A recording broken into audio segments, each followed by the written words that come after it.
நாவினால் சுட்டவடு. ஒரு முன்கோபக்கார பையன் இருந்தான். முணுக்கின்றால் அவனுக்கு கோபம் வரும். கோபம் வந்தால் தலைகால் தெரியாமல் வாய்க்கு வந்தபடி வயது வரம்பில்லாமல் எல்லோரையும் பேசிவிடுவான். பின்னர் அவர்களிடம் வருத்தப்படுவான். நாளடைவில் அவனை சுற்று வட்டாரத்தில் பலருக்கு இதனாலேயே பிடிக்காமல் போனது. அவனை தவிர்க்க ஆரம்பித்தார்கள். பையனுக்கு தன்னை திருத்திக் கொள்ள வேண்டும் என்று தோன்றினாலும் எப்படி என்றுதான் தெரியவில்லை. அவனுடைய அப்பா பொறுத்து பொறுத்து பார்த்துவிட்டு ஒரு நாள் அவனிடம் ஒரு வாளி நிறைய ஆணிகளையும் ஒரு சுத்திலையும் கொடுத்தார். ஒவ்வொரு முறை ஆத்திரப்படும் போதும் சம்பந்தப்பட்டவர்களை திட்டுவதை தவிர்த்துவிட்டு வீட்டுக்கு பின்னால் உள்ள மரவேலியில் ஒரு ஆணியை ஆத்திரம் தீரும் வரை அரைந்து ஏற்றி விடும்படி அறிவுறுத்தினார். முதல் நாள் வேலியில் சுமார் 50 ஆணிகளை அரைந்து ஏற்றினான்.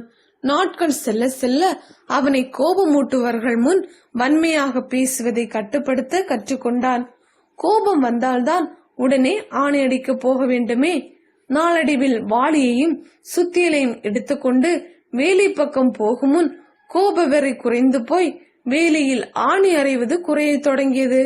சில நாட்களில் வேலியில் ஆணி அடிக்க வேண்டிய தேவையே அவனுக்கு இருக்கவில்லை. அப்பாவிடம் போய் விபரத்தை சொன்னான்.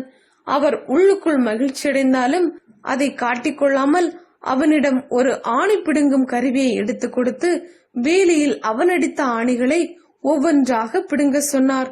அத்தனையும் பிடுங்க அவனுக்கு முழுதாக ஒரு நாள் பிடித்தது. எல்லா ஆணையையும் பிடுங்கிய பிறகு அப்பாவும் மகனும் வேலியை பார்க்க போனார்கள்.